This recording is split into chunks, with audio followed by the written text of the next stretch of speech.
Phil, listen to me. Listen to me real quick. Are you ready? Shoot. Listen to me. The call guys have been just ripping my ass lately. And to be honest, I really even haven't done anything.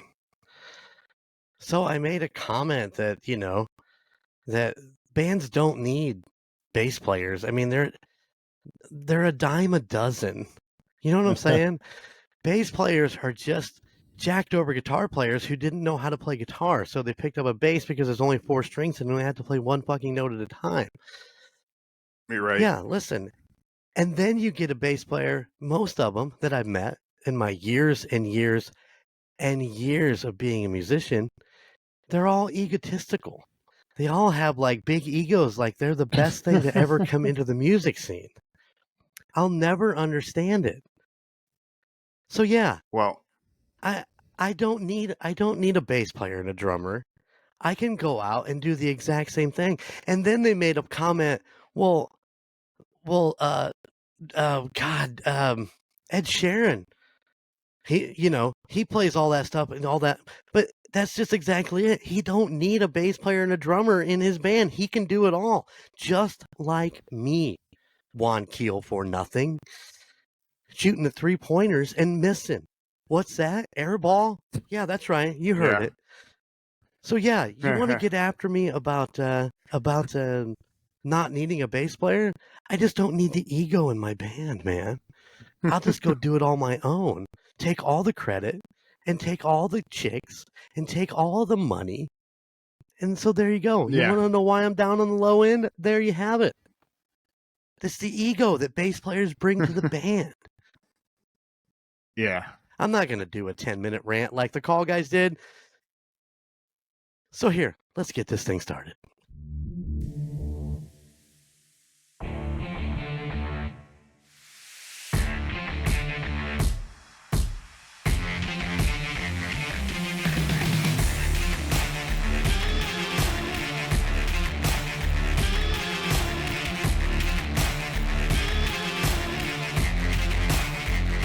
Hello, Chiefs fans. It is Golden Jay.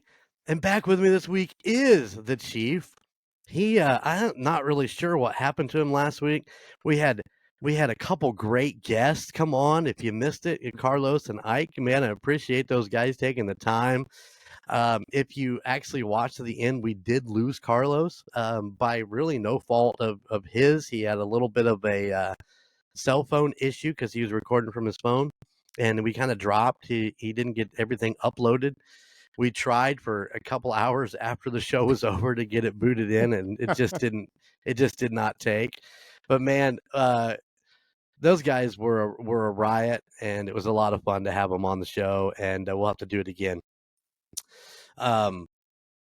Listen, here we are. We are back for after another week, another win.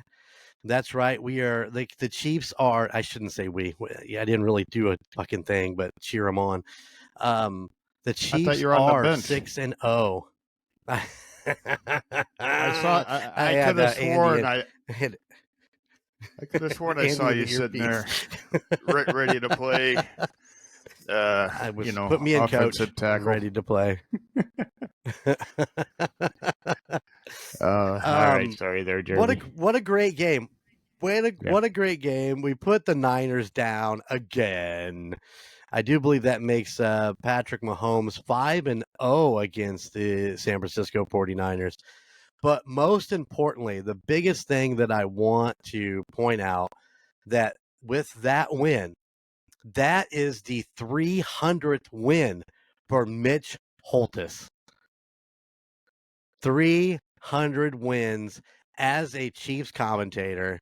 Congratulations, Mitch, man. We fucking love you on the mic. You are amazing, and I'd love to meet you someday and just hang out. I bet he's a riot. It'd be a fun afternoon to go up. We talked about that. I think it was last year or the year before. They had a contest, if you recall. And if you won, you got to go in the box with Mitch Holthus for the game.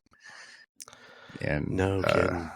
Yeah, I was like, Man, we should so win that. And Jeremy's like, hell yeah, I'll take the mic over. I can't remember exactly what you said, but I know it was discussed.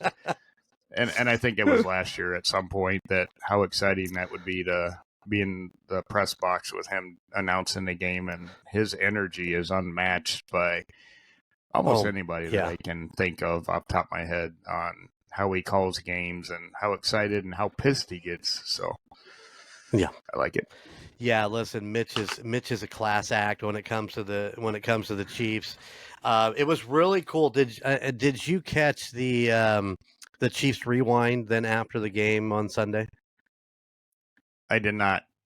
And you know me, I'm 99% of the time I watched the entire press briefing afterwards, but we had a commitment after the game, so Right on. Well, if you don't know, you don't know, but the Chiefs always put a thing out live on YouTube where they go to the podium. You know, Andy Reid's usually first up, and then it's Mahomes, and then it's a variation of whoever. Like a couple weeks ago, Juju was behind the podium after his big game. But in between the podium settings, then Mitch and his counterpart usually do a thing, or Mitch interviews another one of the players that's coming out. And Noah Gray actually came out and was with Mitch. And it was the best fucking thing I'd ever seen in my entire life because Noah knew about the 300 and that was all he pitched in this interview. They were like, Mitch is like, so what were you thinking on this? He goes, all I could think about was getting that win for Mitch, number 300. Mitch, buddy, that you were on my mind this whole entire game. We had to get this win. We had to get this win for you. And of course, Mitch was totally off guard on this whole thing, and it was probably one of the best fucking things I'd ever seen on that rewind. It was hilarious. Noah Gray is a character, and he really just was having a good time with Mitch, just sitting there doing that interview. Well, I'm gonna go back and watch it just because of that. You know, normally wouldn't go back and watch, but now I got to see it. You've already piqued my interest, so that's right. But yeah, you got to go check it out. It's hilarious. I do not miss that normally, but it is what it is. I thought that'd be weird that you missed it there, buddy. Normally you're right on that. As soon as it pops up, you're watching it. But prior commitments. So I can't even remember what the hell it was, but we had to be somewhere at like 7:45 or something. I don't even remember. We left here like right at the end of the game. Right on. Well, do you want to get into this game? Can I say, yeah, I want to get into the game, but I gotta say one thing, and it has to do with the game anyway. Okay. So I'm just because I don't want to forget it. Juju's hurt already. God bless America. No surprise. No damn surprise in my book. I mean, injured. I mean, he was coming in the game with a supposed hamstring, and what did he make it? A first series, maybe. So I was a little let down. You know, the guy's a decent player when he's healthy. You know, I should have made the bet when we brought him back to the team, but I forgot to bet how many weeks he would go before he'd be injured. Right. You know, and I'm just sitting there. The old Sammy Watkins bet. Yeah, I was like, gosh, but and I know we talked about it in years past. You know, the guy, you know, he plays half of the games. You know, it seems throughout the seasons that he's played for the Chiefs. Yeah, he's a decent contributor at times, and then he's also, you know, dropped a lot of, you know, easy, in my opinion, balls. But, you know, as we get into the game, it didn't make a difference. But he's already going to be out against the Raiders, which, you know, whatever. I'm fine with that. You know, get him healed up, let him play 3 games and get hurt again. That's going to be my gut feeling. 3 games, he'll be out for another couple. Whatever, you know. And for the love of God, get rid of Sky Moore. Veach, you made a mistake. Veach, you made a mistake. It's okay to make a mistake on a pick. Let the fucker go. Let him go. Yeah. And move on. So, with that being said, you can go through the game, but gosh, that's been on my brain since Sunday. Those two players.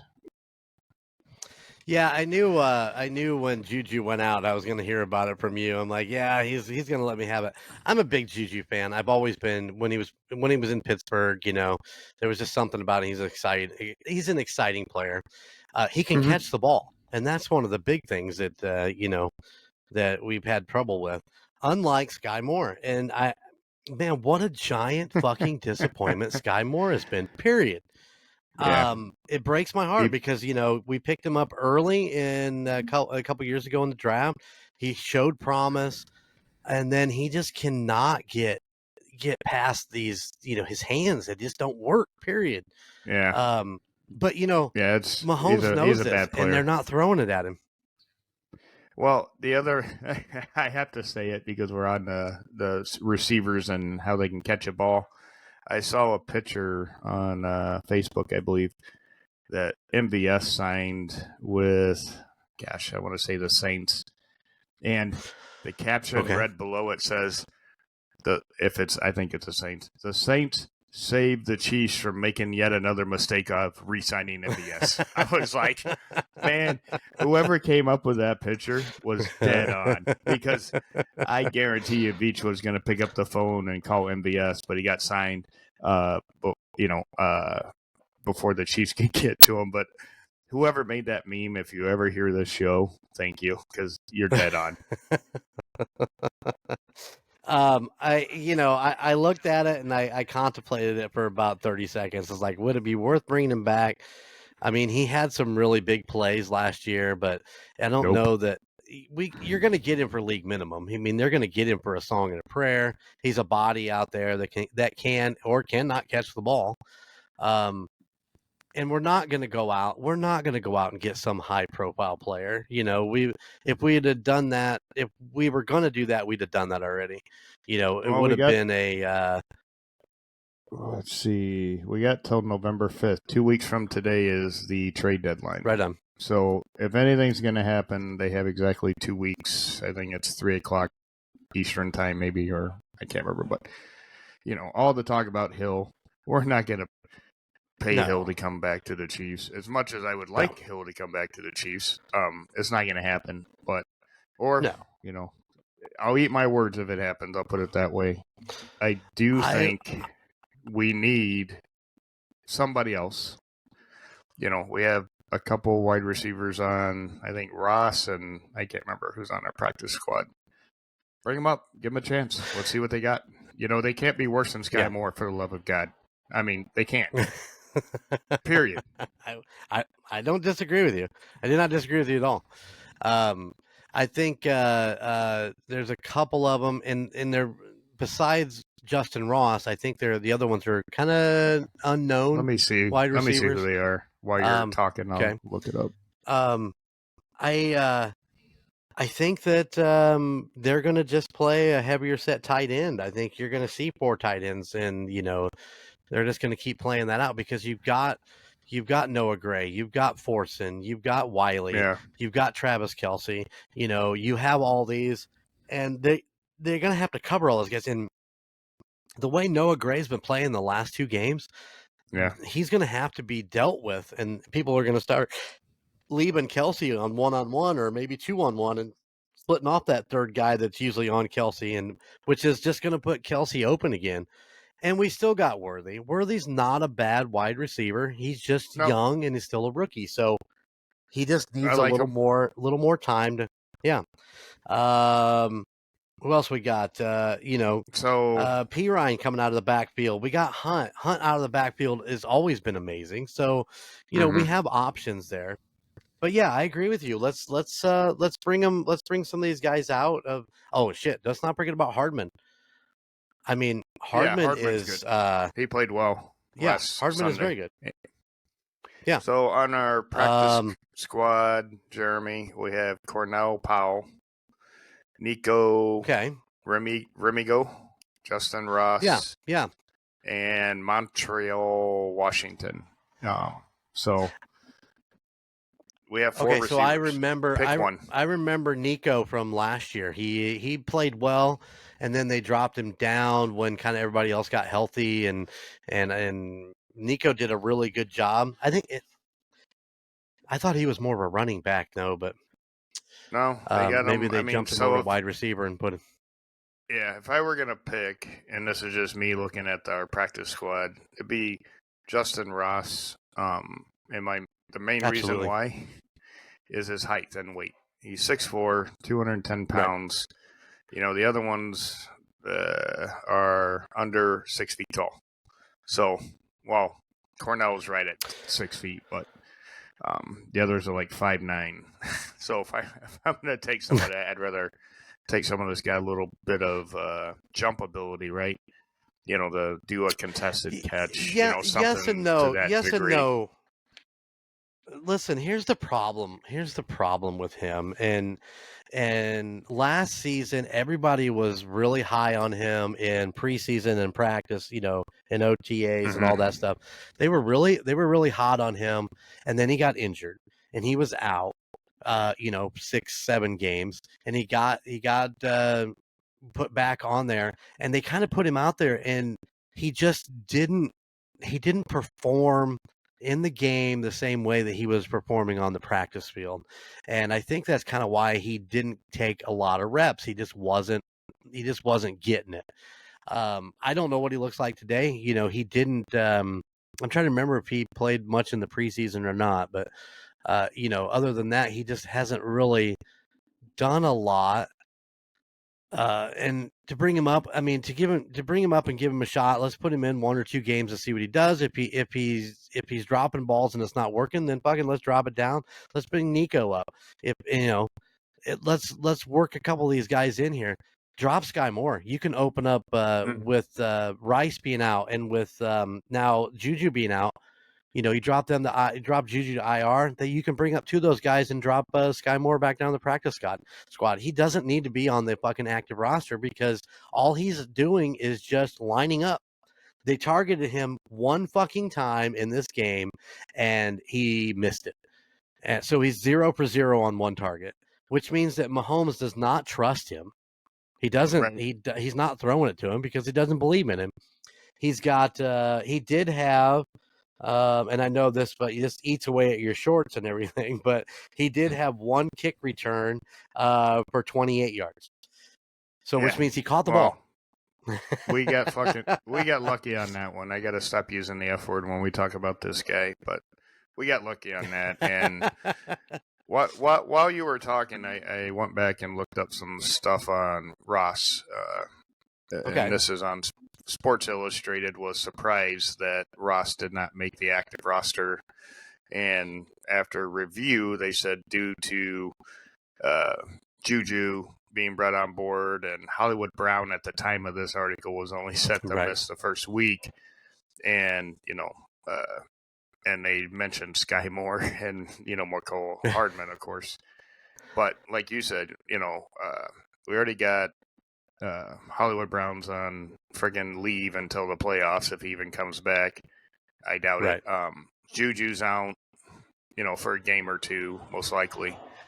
Like you said, put Sky Moore on the damn, you know, injured reserve or practice squad, whatever. You know, someone picks him up. Good luck with him. Right.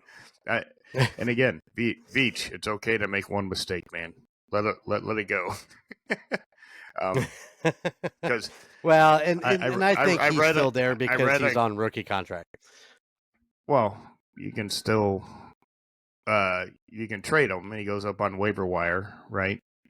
And the rumor is that he would clear the waiver wire because no one wants him. I mean, that's the rumor. And then they could put him on the practice squad. So there's a way to do it. And, you know, I would do it if I were in the Chiefs management position and bring up 2 of those wide receivers, like you said. You know, not 1. Let's bring 2 up and see what they do. I don't know. Yeah, but that being said, you know, I'm done with the wide receiver conversation. It is what it is. I still think in the end, within the next week or 2, we will have a new wide receiver, whether it's one that is on our practice squad or one that's Veets she's out there that he liked during, some other team's practice squad member. I mean, hell, we just lost, who was it? The quarterback for New England got picked up by, I think, Cleveland today or yesterday. I missed that. I missed that in the news. Yeah. Hold on. I got to look up his name. Chiefs, New England. Whoever their quarterback was last year, we had on our practice squad. But yeah. I can't remember his name. Oh, is it Shane? Is it Shane? Bailey Zappi. Bailey Zappi. Oh, that's not who I was thinking. No, that's not who I was thinking. From our practice squad to the Cleveland Browns because their second string quarterback hurt his thumb. He's going to be out a couple weeks. Their primary quarterback's been already out. So they're down to their third stringer. So I wouldn't be surprised if you don't see Zappi starting this weekend, to be honest. I don't know about Cleveland's backup quarterback, but their main Deshaun Watson, didn't he blow out his Achilles in last week's game? Last game, he's out for the season. Done. Yeah. So nice job, Cleveland. Fire, you fucking morons. Yeah. The dumpster fire continues in Cleveland, unfortunately, for the fans. Sad. It's too bad. I feel for their fans. Absolutely. So the quarterback that stepped in for Watson was Dorian Robinson, and he suffered a thumb injury, I believe. Jameis Winston is actually going to start against the Ravens. So we'll just finish that thought out. Yeah, in between my studying, Jeremy, I spend my time on Fox News and NFL.com just to keep myself updated. Right on. There you go. I need to do a little more on some of that stuff myself. Hey, that's why it takes two to tango on this podcast. But anyway, let's get into the game now. I think we've talked around it. Let's get into the enough. Game. Yeah. All right, ladies and gentlemen, it's Sunday, October 20th, 2024. The Chiefs traveled out to San Francisco to take on the 49ers in what was deemed the Super Bowl rematch. And, Chiefs win the toss, and of course they defer. San Francisco's opening drive go 3-and-out, which was a beautiful fucking thing. But the Chiefs did something a little bit different on their kind of their opening drive. They tried a fake punt on a 4th and 1, and it just didn't work.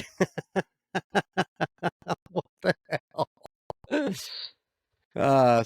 Turnover on downs. But hey, Jeremy, was that before or after the fake kickoff? Or am I thinking of a different game?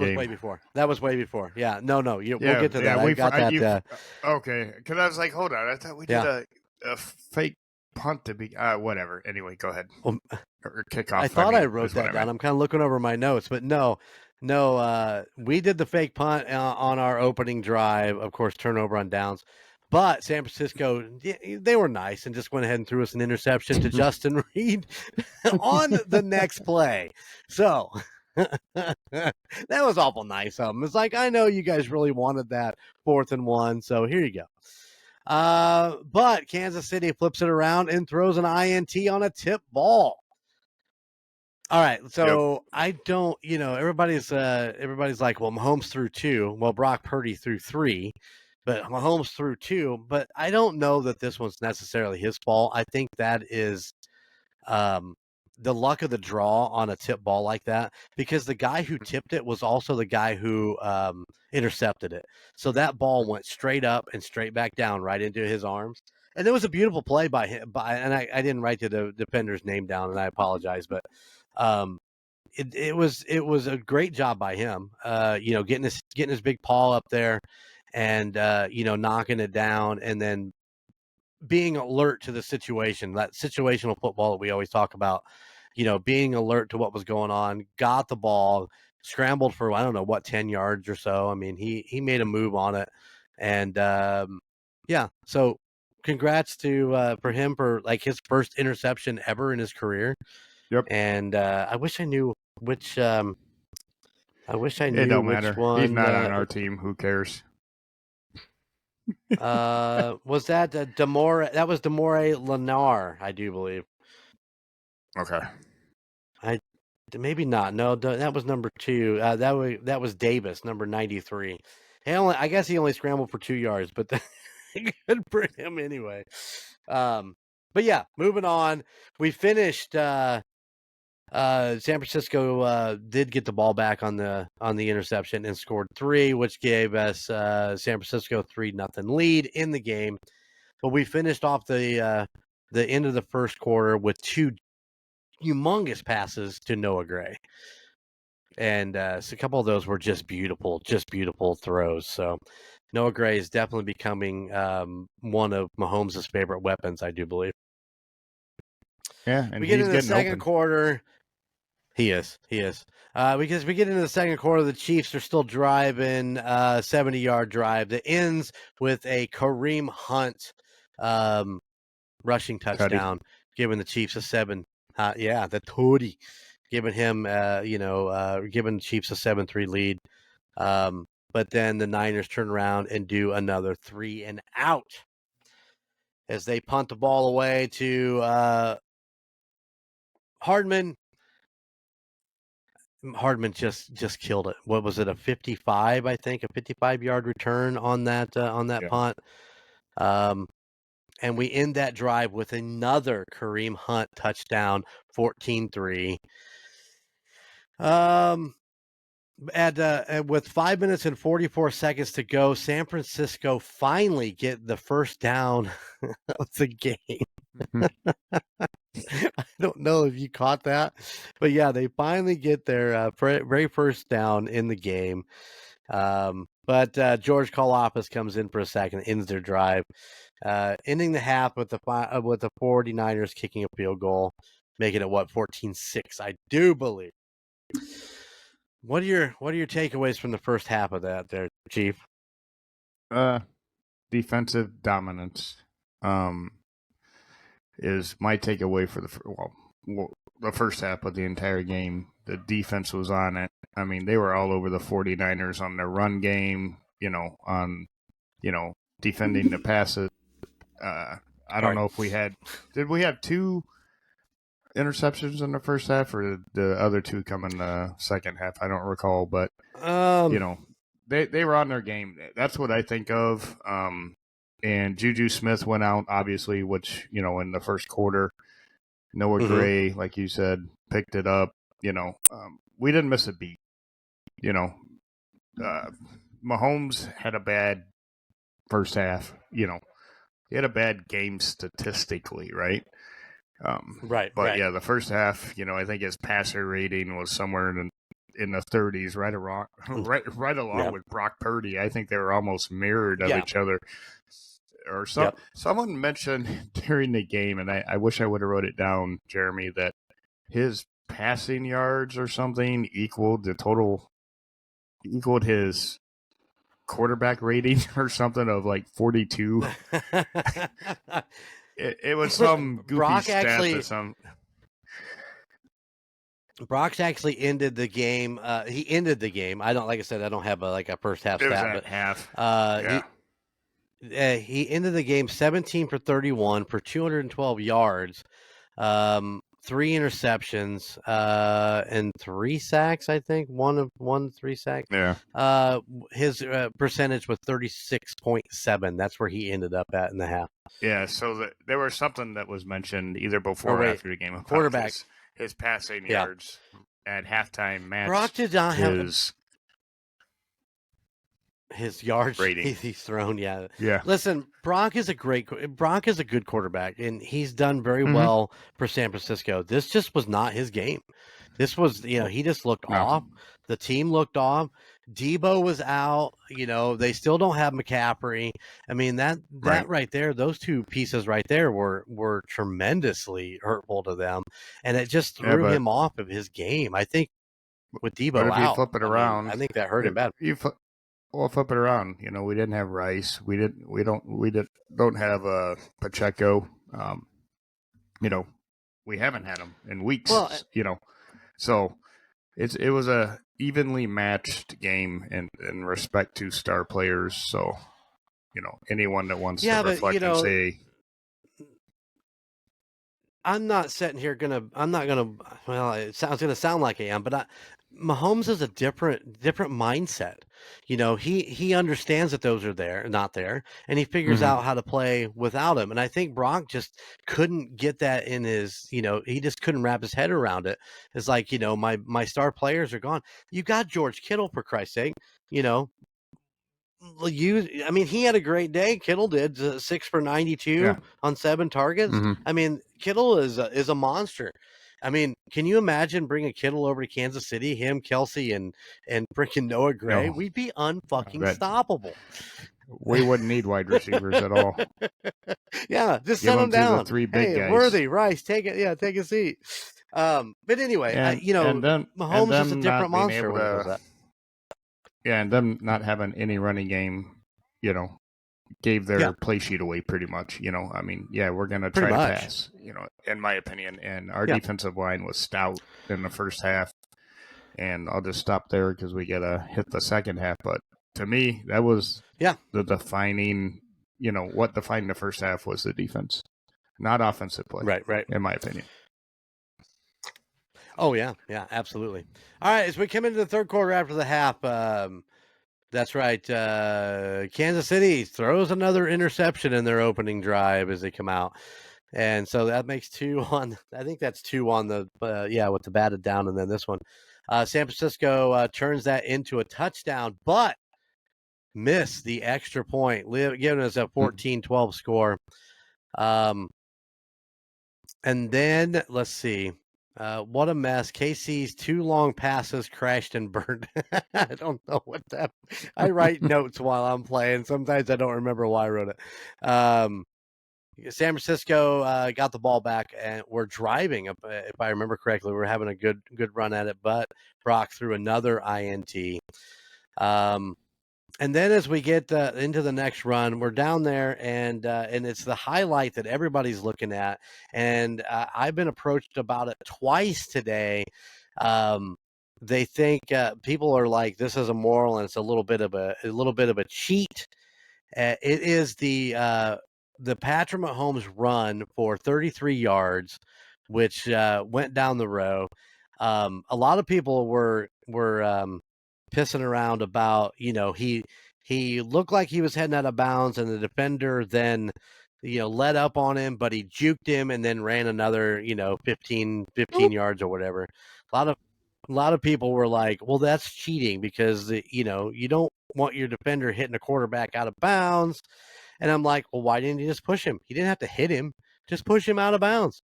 He didn't have to hammer him. He just goes up and pushes him out of bounds. He's right there. But no, he might have let up and zipped right past him as Mahomes juked his ass. But it is what it is. Period. He whipped him. He whipped him. He just stopped and let him go in front of him. I mean, there's no unfairness. The guy missed Mahomes. It was like being at the grocery store. The guy had he had the grocery store. The guy had less items. He let him go through. Well, that's not the best play of the game, in my opinion. Probably your next touchdown might be. I do believe I know exactly what you're saying is that that put Mahomes on the 4-yard line with the end of that run. I do believe as they I think they took a couple snaps, but didn't get anywhere.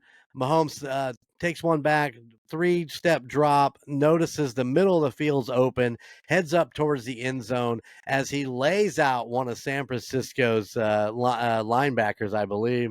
And Mahomes is in for a touchdown. That was awesome.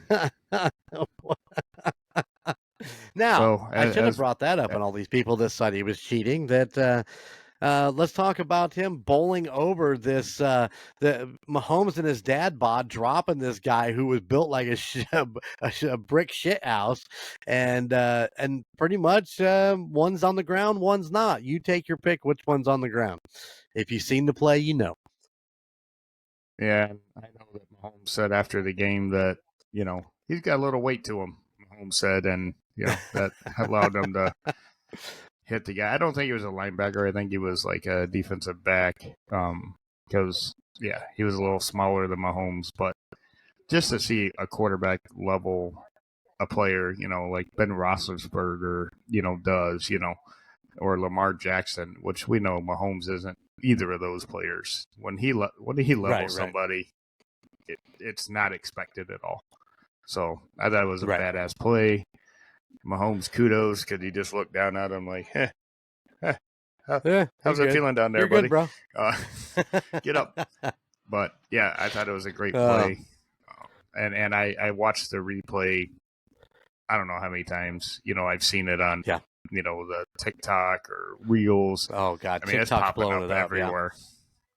So kudos to Mahomes. Kudos to the offensive line. I mean, bad defense, by the 49ers leaving that wide open, knowing that Mahomes does scramble. Yeah, a little bit. Listen, that was actually in the beginning of the fourth quarter, which put us up 21-12. And then as San Francisco was driving, they had KC had that beautiful pick by Hicks, number 21, who is a rookie, by the way, in the end zone, in San Francisco's end zone. It was a beautiful, thought out play, nice diving. Kudos to Hicks for not getting up, to staying down in the end zone, which got us put out. We weren't trying to start our drive from like the 5-yard line or something like that, but it was a pretty amazing little pick if you got a chance to see it. Phil's adjusting his microphone in case you guys wonder what that noise is. It keeps just dropping. What's wrong with it today? But one of these days you're going to have to set up an actual setup on that in that man cave of yours. I need to buy a new one.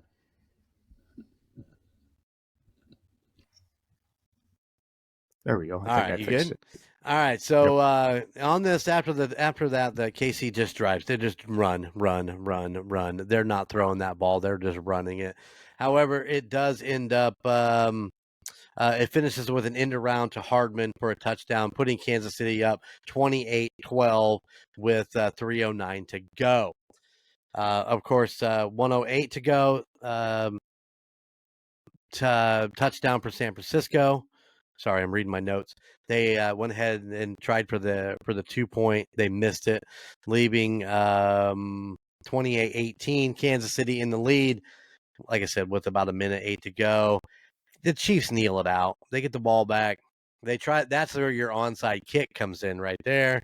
San Francisco tries an onside kick, was whiffed by the kicker and went 4 yards, I think, and then sat there and spun. I don't even think it, dude. I don't think it went. I think it went 1 yard. Seriously, 1 yard, and just spun in a circle. Good heads up by the Kansas City special teams, just to back away from it and just let it spin, because it wasn't going. It had to pass 10 yards for San Francisco to be able to pick it up, and it didn't even go past 5. So good heads up for Kansas City special teams. I mean, we don't necessarily give them the props sometimes that they deserve on some of these run backs, like that Hardman run back. Those guys are out there busting their ass, and that's all they do is play that special team, and they just spend a lot of time running around not doing anything. So good heads up football, good situational football by them. And like I said, Chiefs kneel it out. They walk away, the victors, 28-18 over the San Francisco 49ers. And I said at the beginning, this is 5-0 for Mahomes against San Francisco since he's been in the league. And that includes 2 Super Bowls, ladies and gentlemen. And there you go. We walk home victorious, 6-0, the last remaining undefeated team in the NFL. That is correct. I'm gonna be a slight bit cocky here, because I do believe that next week we'll be saying that the Chiefs are 7-0. They are heading to Las Vegas to take on the Raiders. The Raiders are just in dire straits these days. They're just, they keep swapping out quarterbacks. Their guy that they brought in got injured. Is Minshew even still there? Did they release? I don't even know what they did with him. Is he injured? I don't know. But the Raiders are in a world of hurt. They just don't have it together right at the moment. And it'll be interesting to see. Maybe we'll get lucky and we'll have a big score that we can just kind of relax and enjoy the game. But yeah, I think by this time next week, we are going to be talking about the Chiefs being 7-0. Yep. And just on a side note, that did bump the 49ers down in their division standings. So with Seattle winning, they're now tied with the Arizona Cardinals at 3-4. So with Right on. Seattle on top of that division, just on a side note. There's a lot of talent in San Francisco. This was a hard game for them because of their injuries. You know, like I said, McCaffrey out, Debo out. Nick Bosa is a monster when it comes to being a defensive guy. It just I think he had a half sack in this game, I believe.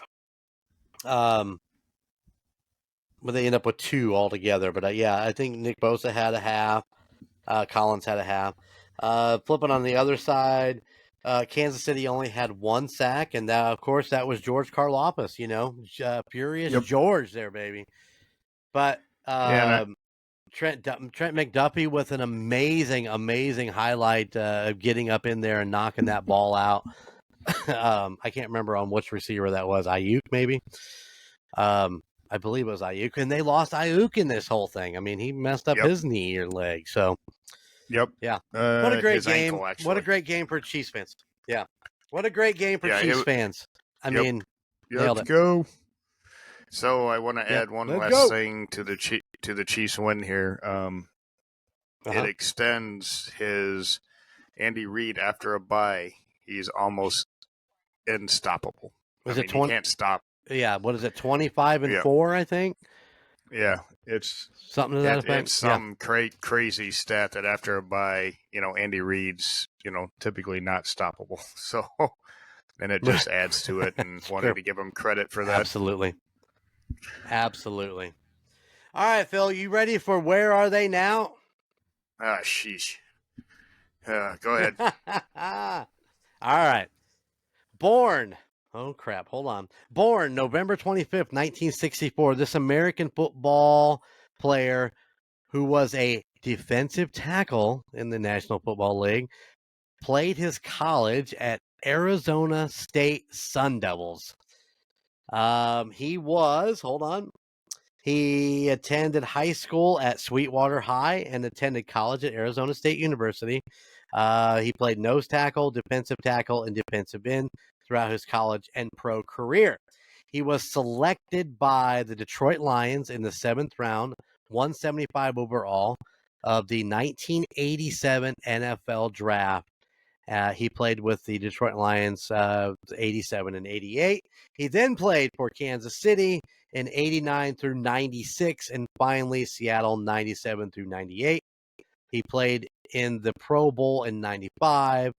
His fumble recovery record for the Chiefs was 17, still stands. And he graduated Arizona in 19. Oh, he must have went back and regraduated in 1997.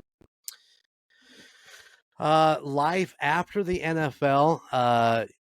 He was a volunteer defensive line coach from 2000 to 2001 for the Desert Vista High School in Phoenix, Arizona. And in January 2011, he led his team to a commanding 21-8 victory as head coach of the Polynesian All-American Classic Bowl game in Las Vegas. He lives in Phoenix, Arizona, and also in Kansas City, Missouri. He has been an entrepreneur and business owner since his NFL career. He is the father of 2 grown sons. In 2019, he was inducted into the Polynesian Football Hall of Fame. So this person never played for Denver, right? Nope, never played for Denver. Damn it. That gets rid of the guess I was formulating in my head. Neil Smith? You think I was going to go Neil Smith? Come on, that's it. You got to give me an easy one every once in a blue moon, but no. I had an easy one teed up for you last weekend. It was all teed up. The ball was just at the right height where the grass was green and nice and mowed, and it was a drive. It was only about what, I don't know, 175 to the pin, and you would have nailed it. But I couldn't get All my right, who boys is to it? say his name. This week, the defensive end that we are talking about is Dan Salamoa. Oh my gosh, I totally forgot.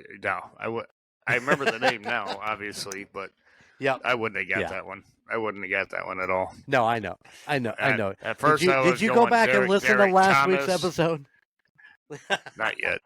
I was listening. So I was all in on Derek Thomas, and then you're like, okay, well, he played here. It's like, well, I know that didn't happen. And I'm like, Neil Smith. Yep. Yeah, Neil Smith. And then, because that's around the right time, in my brain, but yeah, forgot about him. Absolutely. Great player. Absolutely. Great player for absolutely. the Chiefs defense. The 90s, Absolutely. we were either offensive juggernauts and our defense sucked. The 90s was kind of full of that. I think we had Dick Vermeil in there and somebody else, but in previous podcasts, our defense in the 90s was okay. It wasn't great. And in some of those years, it was horrible. And I remember Vermeil answering the one question on how are you going to win games? He's like, score more touchdowns, because we're scoring 30-plus points a week, but our opponents were scoring 38 to 48 points a week. So, but yeah, he was a great player. And I did not know that he still owns the, fumble recovery stat? Was it 17? Yeah, it's 17. Yeah. Fumble recovery record for Kansas City at 17 still stands. I would have thought that would have got wow. In today's game, we go through players, they spend 3, 4, 5 years in one spot and then they move on. I mean, I'm not saying he was there, what is it, from 89 to 96, which is 8 years, 7 or 8 years. I mean, most of these guys spend 2, 3, 4, at the most, or they get injured and retire or stuff like that. So yeah, that's two a year, basically. But that's cool. Yeah. Well, great player. Yeah, I love it. 17. Yes. I want to find the greats, the ones that we remember. You have to go back and listen to last week's episode there, Chief, and let me know what you think of the final guess there.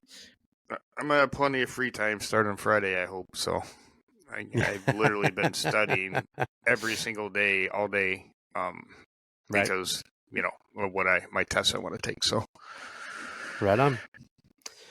All right, man. Well, let's get you out of here, all right? Booyah. From our little slice of Chiefs Kingdom right here in the great state of Indiana, I just got one question for you, baby. How about those Chiefs?